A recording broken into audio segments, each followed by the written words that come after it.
꿈과 사랑의 찬양대에 귀한 찬양 감사합니다. 오늘 함께 나눌 하나님의 말씀은 마태복음 5장 1절로 16절까지의 말씀입니다. 마태복음 5장 1절로 16절까지의 말씀을 저와 한 절씩 교독하도록 하겠습니다. 마태복음 5장 1절로 16절입니다. 예수께서 무리를 보시고 산에 올라가 앉으시니 제자들이 나아온지라. 심령이 가난한 자는 복이 있나니 천국이 그들의 것이며, 온유한 자는 복이 있나니 그들이 땅을 기업으로 받을 것이며,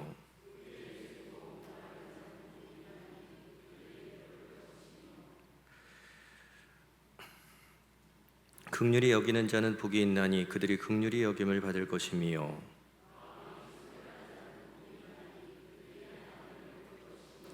화평하게 하는 자는 복이 있나니 그들이 하나님의 아들이라 일컬음을 받을 것이며,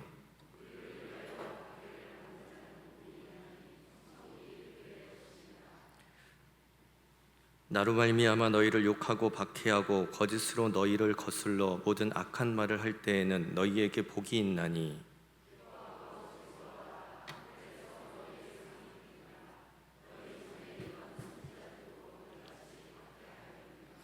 너희는 세상의 소금이니 소금이 만일 그 맛을 잃으면 무엇으로 짜게 하리요? 후에는 아무 쓸데없어 다만 밖에 버려져 사람에게 밟힐 뿐이니라.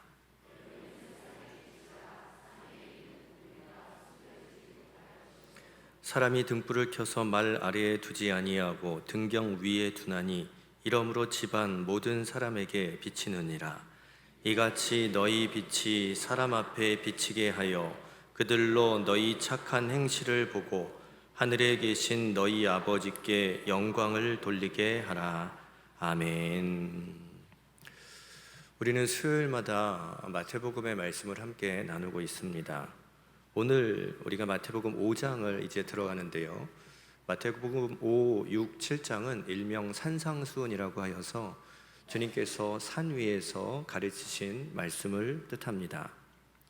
가르치셨다, 이 가르치신다라는 것에는 분명한 의미가 있죠. 크게 세 가지의 의미가 있다라고 볼 수가 있는데요. 가르침이라는 것은 첫째, 몰랐던 지식을 가르쳐준다라는 의미가 있습니다. 선생님이 학생들을 가르칩니다. 수업 시간에 가르쳐주는 것을 배워야 아이들에게는 지식이 쌓이게 되죠. 이 가르침은 선생님들에게만 아이들이 얻는 것이 아닙니다. 친구들을 통해서도, 또 인터넷을 통해서도, 신문을 통해서도, 또 선배, 부모님, 또 책을 통하여서도 그 가르침, 지식을 그렇게 얻게 되죠. 지식을 얻을 수 있는 다양한 루트, 여러 가지를 통하여서 배움을 얻습니다. 그것을 주는 가르침, 이 가르침은 몰랐던 지식을 깨우쳐주는 의미가 있죠. 두 번째 가르침의 의미는요, 잘못된 습관을 바로잡는 의미가 있습니다. 내가 잘못된 버릇, 잘못된 행동을 할 때 부모님을 통하거나 선생님을 통하거나 때로는 그것에 대해서 울림을 받고 도전을 받는 경우들이 있습니다. 그런 경우, 내가 잘못했구나, 누군가의 말, 누군가의 가르침을 통해서 내 습관을 잘못된 것을 알고 바로잡게 되는 거죠. 세 번째 가르침에는 삶의 목적과 의미를 발견하게 만드는 그런 의미가 있습니다. 가르침 중에서 좋은 가르침은요, 내 본질, 내 존재의 의미, 내 삶의 방향, 내 목적, 이것들을 깨닫게 만든다라는 거예요. 한마디로 내가 지금 잘 살아가고 있는지, 내가 지금 그렇게 살아갈 만한 나는 어떤 존재인지를 이런 가르침을 통해서 생각하게 한다는 거죠. 그래서 좋은 삶, 바른 인생을 향해 결단하게 만드는 힘, 그것이 가르침이 주는 좋은 세 번째 의미일 겁니다. 오늘 말씀에 보면 예수님께서 산 위에서 가르치셨다라고 표현하고 있어요. 예수님은 도대체 어떤 지식을 주시려고, 또 어떤 습관을 바로잡게 하시려고, 또 내 삶에 어떤 목적과 의미를 발견하게 하시고 걷게 하시려고 그런 가르침을 주고 계시는 것일까? 이런 의미에서 오늘 말씀, 읽은 본문을 해석해 보려고 합니다. 몇 가지의 메시지를 받을 수 있어요.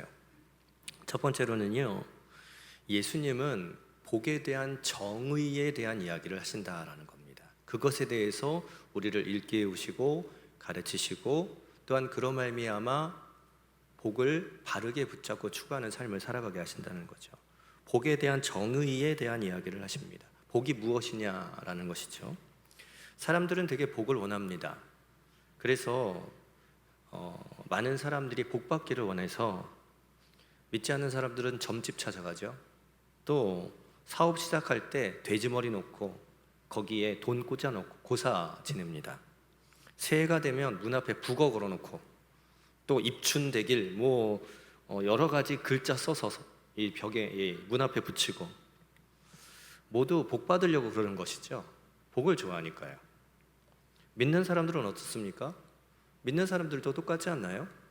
복 받기를 바라서 건강을 위해 기도하고, 또 사업 잘 되기를 위해 기도하고, 자녀의 앞길을 위해서, 결혼을 위해서, 또 사업이 잘 되기를 그렇게 기도합니다. 어떤 분들은 기복신앙, 이거 잘못됐다, 복 받기 위해서 신앙생활 안 된다, 복 받기 위해서 신앙생활하면 안 된다, 이렇게 말씀을 합니다. 맞죠? 복 받는 것이 이 신앙의 목적이 되면 안 됩니다. 그런데 그렇다고 복이 나쁜 것은 아닙니다. 복은 믿는 자들에게 믿기 때문에 자연스럽게 따라오는, 자연스럽게 주어지는 것이죠. 내가 구하고 바라지 않아도 예수 믿다 보면 복이 주어져요. 왜냐하면 하나님은 우리에게 복 주기를 원하시는 분이시기 때문이죠. 그렇기 때문에 예수님께서는 산상수훈을 말씀하시는 데 있어서 가장 처음 우리에게 복을 말씀해 주시는 거예요. 문제는 복이 무엇인가, 세상 사람들과 우리의 정의가 분명히 다르다는 것이죠. 이것을 명확히 인지하고 우리의 신앙을 살아가야 기복신앙으로 치우치지 않고 잘못된 것을 추구하지 않는 바른 신앙을 걸어갈 수 있기 때문입니다. 예수님께서는 산상수훈의 말씀 첫 번째로 팔복에 대해서 말씀을 하고 계시죠. 사실 이 팔복만 가지고 이 8줄을 소화할 만한 그런 내용입니다. 하나하나 깊이 살펴볼 그런 의미와 또한 이 안에 내용이 담겨져 있죠. 나중에 주일마다 한번 팔복에 대해서 언급하고 설교를 할 텐데, 이 팔복을 대략적으로 쭉 읽어보면요, 뭔가 이상한 것을 느끼실 겁니다. 이 복이 무언가 다르다는 거죠. 잘 보세요. 심령이 가난한 자는 천국이 주어진다고 하죠. 애통하는 사람은 위로를 받는다고 합니다. 온유한 자는 복이 있나니 땅이 주어진다고 하고요. 의에 줄이고 목마른 자는 복이 있나니 배부를 것이다. 긍휼히 여기는 사람은 긍휼히 여김을 받을 것이다. 마음이 청결한 사람은 하나님을 본다. 화평케 하는 사람은 하나님의 아들이라 일컬음을 받을 것이다. 의를 위해 박해를 받는 사람은 천국이 주어진다. 이게 다 복이라고 말합니다. 이 복을 위하여 애통하고 심령이 가난하고 핍박받고 이런 것도 다 복이라고 말하죠. 예수님은 이렇게 말씀하시는데, 여러분 생각해 보세요. 안 믿는 사람들한테 이런 복을 줄 거야 그러면 사람들이 좋아할까요? 안 좋아해요. 이게 무슨 복이냐? 라고 말할 거다라는 거죠. 세상 사람들에게는 이게 절대로 복이 아닙니다. 그들에게 복은 사업 잘 되는 거고요, 돈 많이 버는 거고요, 내 집값이 올라가는 거고요, 내가 복권 샀는데, 로또 샀는데 당첨되는 거죠. 한마디로 돈 잘 버는 거. 이게 이들이 생각하는 복 아니겠습니까? 이것이 복이라고 믿고 삽니다. 그러니까 이 복을 얻고자 편법도 쓰고 불의한 방법도 사용하는 것 아니겠습니까? 그런데 예수님은 그것이 아니라 오늘 본문에 나오는 것이 복이다라고 말씀해 주고 계세요. 왜 다른 걸까요? 왜 복이 아닌 것들을 예수님은 복이라고 우리에게 가르쳐 주고 계시는 것일까요? 여러분, 산상수훈은요, 누구에게 말씀하시는 내용이냐, 무엇을 말씀하시는 내용이냐 하면 천국 백성이 된 사람들에게 지켜야 할 법이 무엇인지를 말씀하신 내용인 거예요. 쉽게 말하면 하나님의 백성, 하나님의 자녀된 사람들이요, 지키고 살아가야 할 것이 무엇인지를 가르치신 내용인 겁니다. 여러분, 하나님의 자녀가 누구입니까? 요한복음 1장 12절에 의하면 영접하는 자, 곧 그 이름을 믿는 자들, 이들이 하나님의 자녀가 되는 권세를 얻는다라고 말씀하셨죠. 즉 하나님의 자는 영접하는 자입니다. 그리스도를 주라 고백하며 영접하는 자들이죠.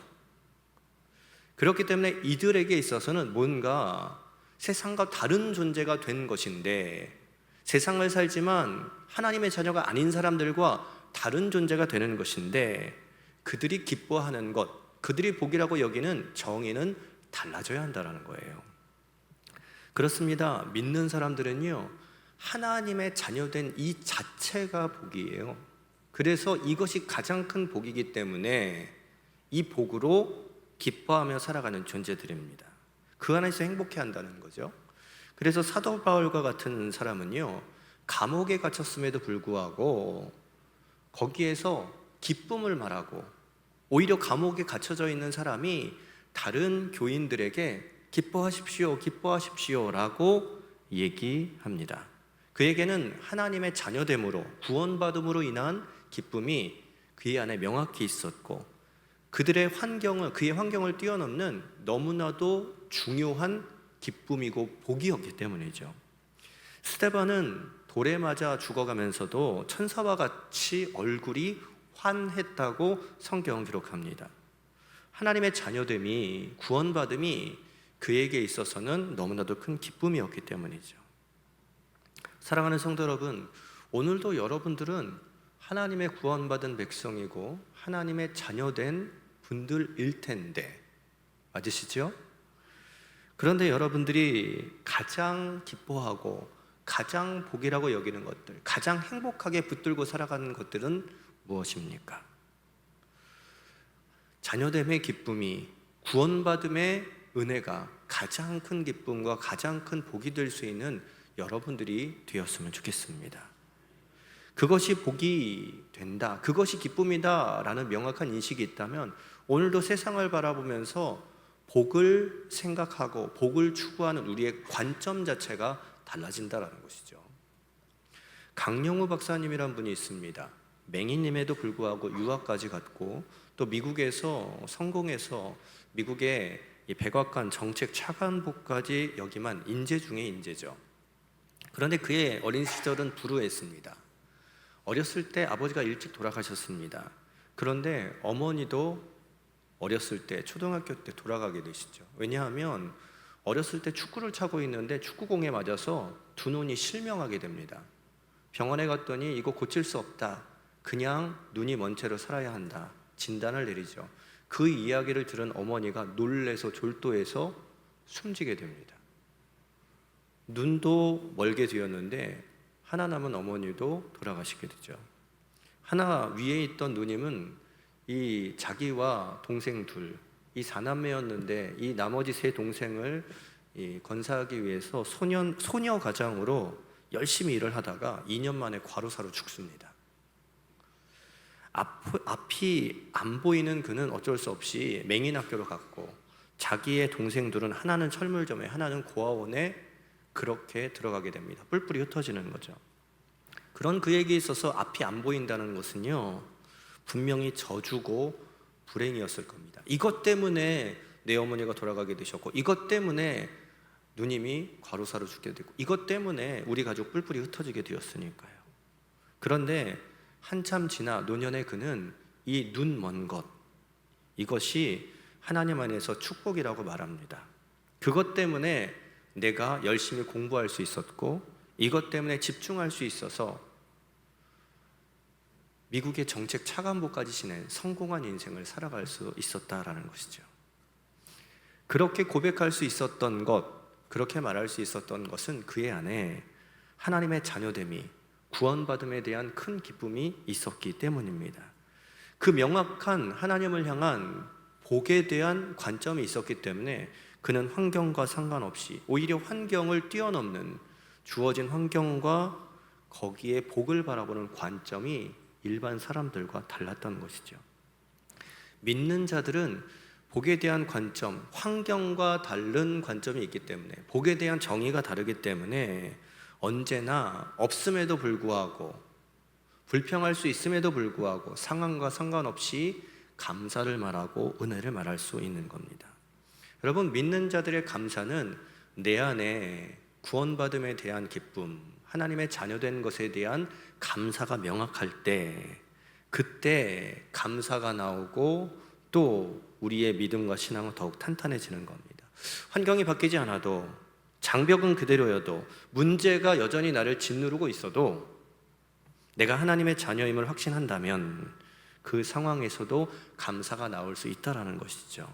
내 관점이 달라지기 때문입니다. 오늘 힘들지만 복되신 하나님이 나를 지키시고 이 상황들을 통하여서 나를 역전시키실 것이라는 확신이 있기 때문이죠.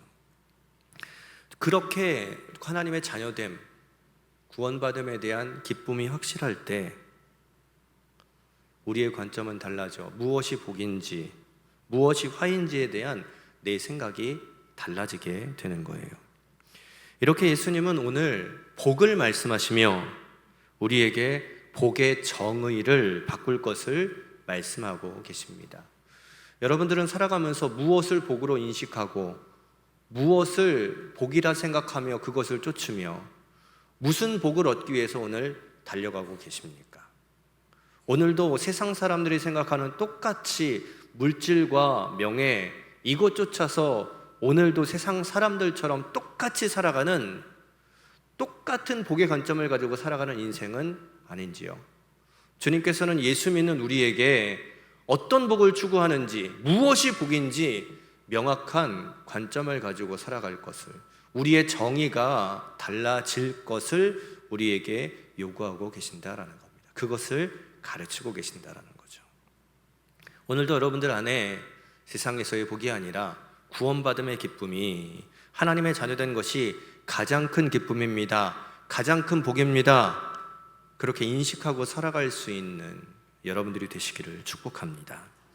예수님은 복에 대한 정의가 우리에게 달라지기를 바라세요. 또 하나 주님께서 말씀하시고 가르치시며 우리에게 바뀌길 원하시는 것, 정립되길 원하시는 것은 복의 근원에 대한 문제, 복의 근원이 무엇인지에 대해서 우리의 생각과 우리의 관점이 정립되기를 원하시고 가르치신다라는 겁니다. 세상 사람들은 복의 근원을 잘못 이해하고 살아가는 경우들이 많습니다. 복의 근원이 전혀 다른 것에 초점을 두고 그렇게 살아가는 경우들이 많다라는 것이죠. 당시에, 예수님 당시의 사람들은요, 축복의 근원을 메시아라고 생각을 했습니다. 유대 사람들은 특히 그랬죠. 그 메시아가 와서 로마에 억눌리고 고통받고 있는 우리를 구원시켜 줄 것이라고 생각했습니다. 그래서 예수님이 이 땅에 오셨는데 예수님을 메시아로 인정하지 않았죠. 왜냐하면 이들이 원했던 메시아 상은 로마를 뒤엎을 만한 강력한 힘을 갖고 있는, 전능하고 힘 있는 왕으로서의, 장군으로서의 그런 모습을 기대했기 때문입니다. 그런데 예수님은 죽으러 오셨고 십자가를 지러 오셨고 희생하라, 낮아지러 그렇게 오신 분 아니겠습니까? 이들은 승승장구하는 메시아로서의 예수님을 복의 근원이라고 생각했던 것이죠. 어떻게 보면 예수님이 아니라, 메시아가 아니라 예수님의 능력, 메시아의 능력을 원했던 겁니다. 오늘도 복의 근원이 무엇인지 혼동하면서 살아가는 사람들이 참 많습니다. 세상 사람들은 아예 그 근원을 재물, 권력, 여기에 복의 근원이라고 생각하면서 살아가죠.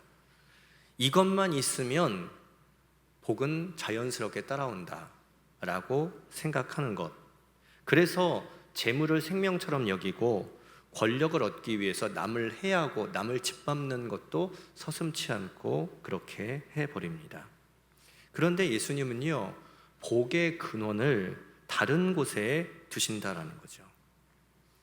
잘 보십시오. 11절에 보면 이런 말씀이 있습니다. 나로 말미암아 너희를 욕하고 박해하고 거짓으로 너희를 거슬러 모든 악한 말을 할 때에는 너희에게 복이 있다라고 말씀을 하시죠.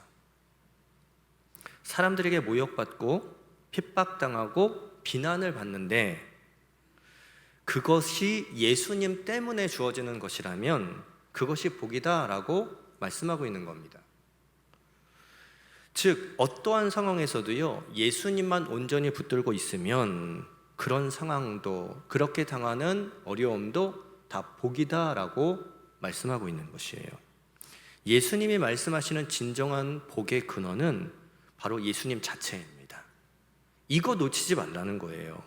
그렇기 때문에 어떤 순간에서도 예수님을 놓치지 않고 살아가는 삶이 복된 삶이다라는 것을 그렇게 주님은 말씀하고 계시는 것이죠.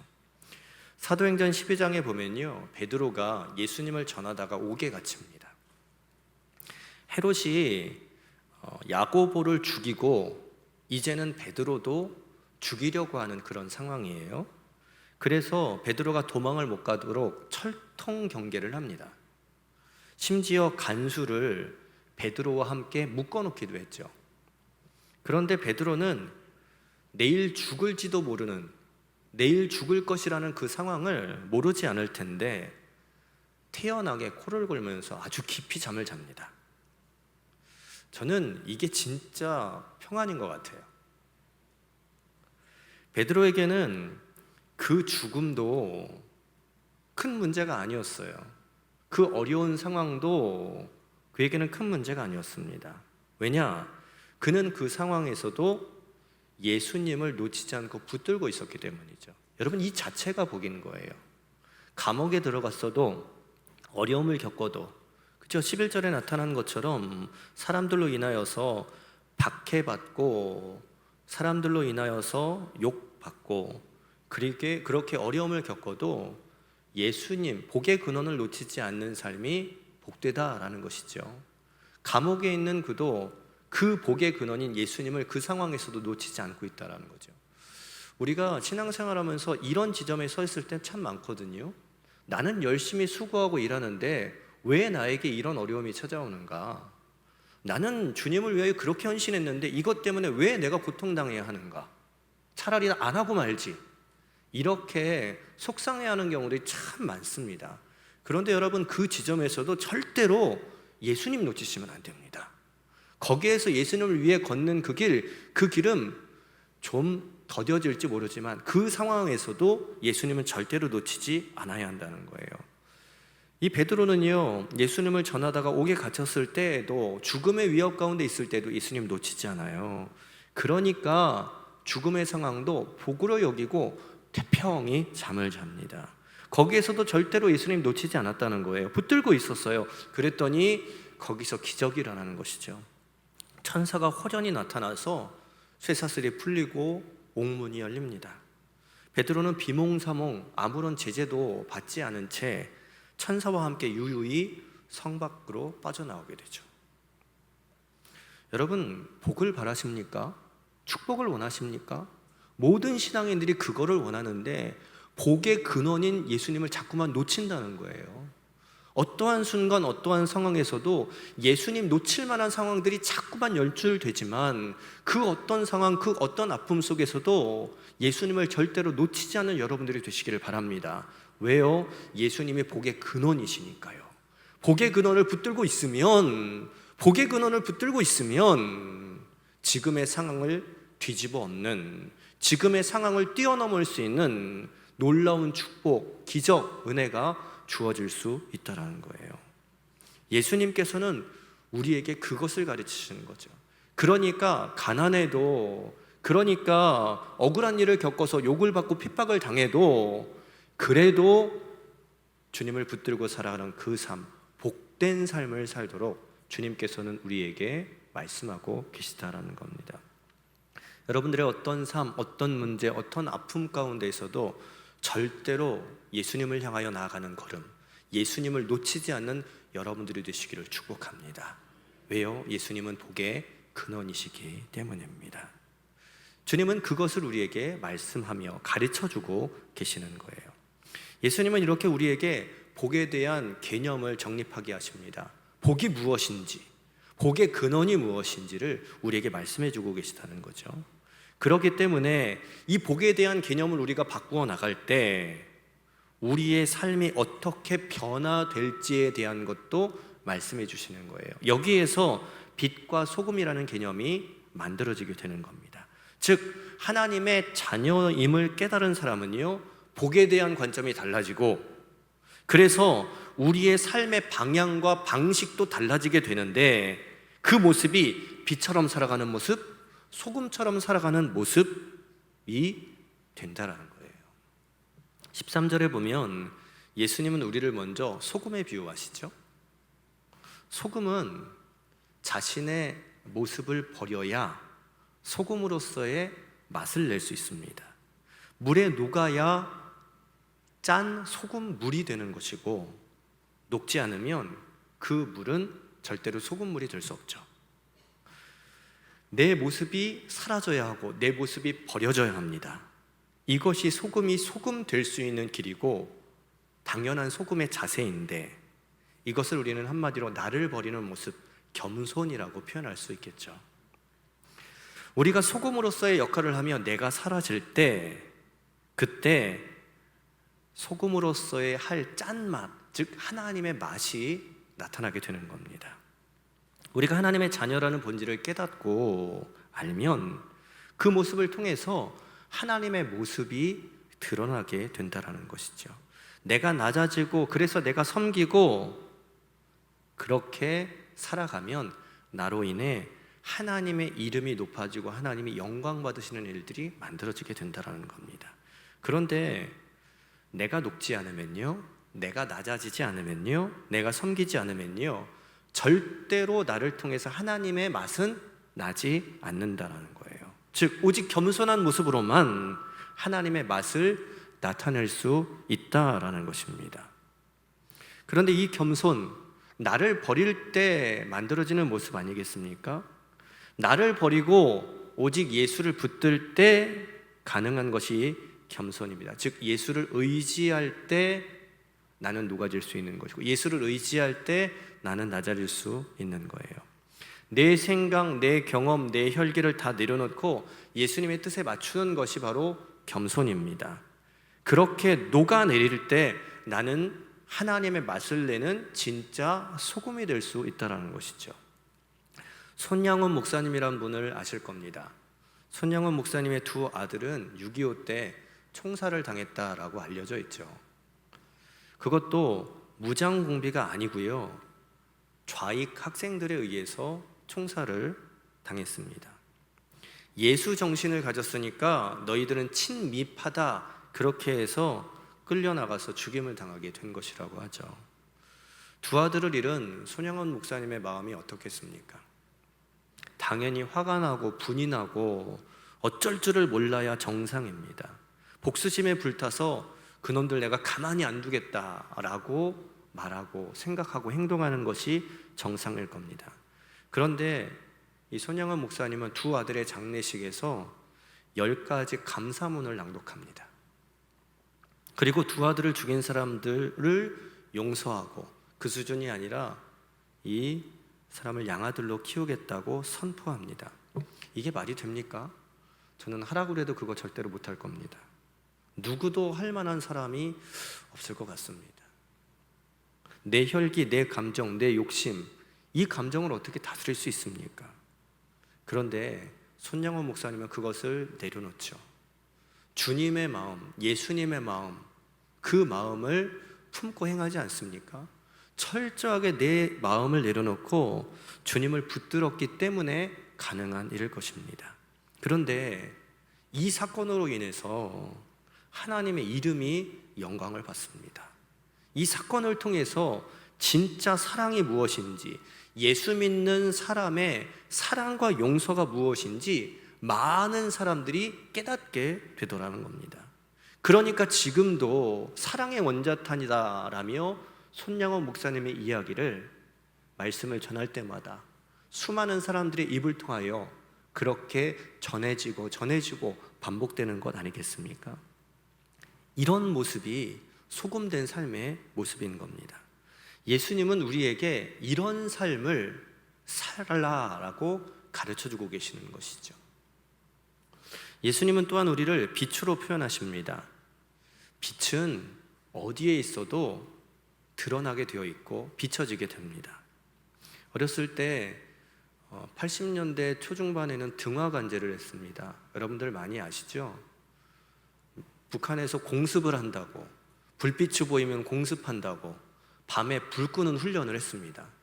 어렸을 때인데요, 불 끄면 무섭잖아요.